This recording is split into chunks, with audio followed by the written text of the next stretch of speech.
Thank you, Mr. Chair, and thank you all for being here today. I wanted to just make two points.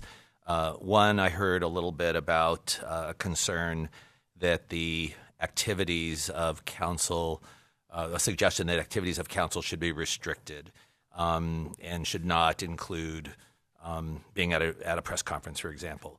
I just want you to know that I don't agree with restricting council to do anything other than what council would normally engage in. And obviously, there's a public value in making sure that council is involved in public education about what the lawsuits are about, what the effects of the lawsuits are. Council plays a legal role in the practice of law that includes public education.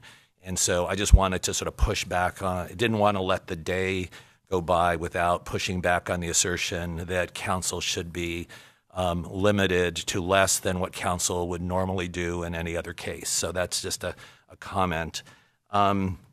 Second thing is, I don't view this, and tell me if I'm wrong in the way that I look at it. This isn't about suing the Trump administration. This is about protecting Californians and California families.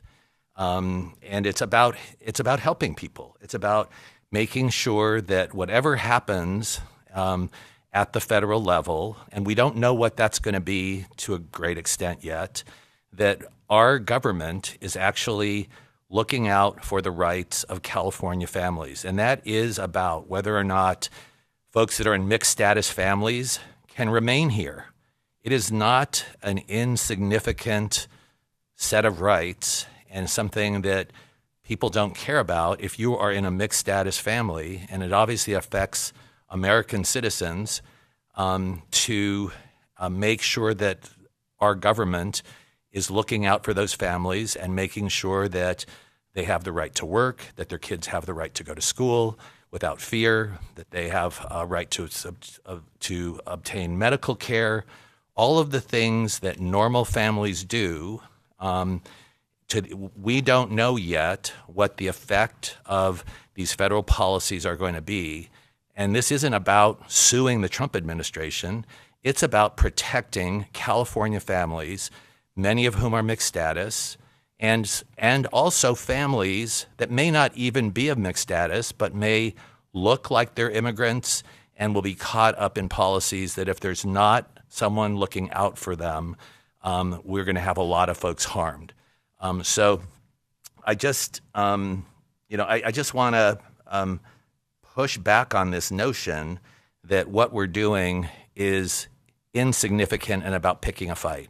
I hope we don't have to pick fights. I hope that the effect of what comes out of Washington, D.C.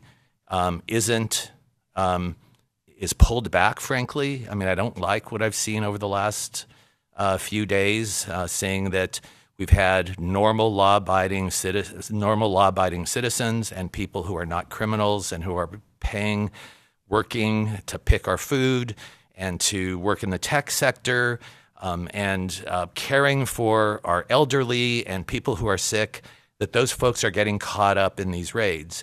And that is not good for the families. It's not good for Californians. It's not good for our economy. And we have a state interest in making sure that policies that are advanced at the federal level are consistent with California values and that the legal rights of our people are actually being upheld and protected. So I just want to thank you. If there's anything that I've said that's inconsistent with the goals of this, please feel free to comment.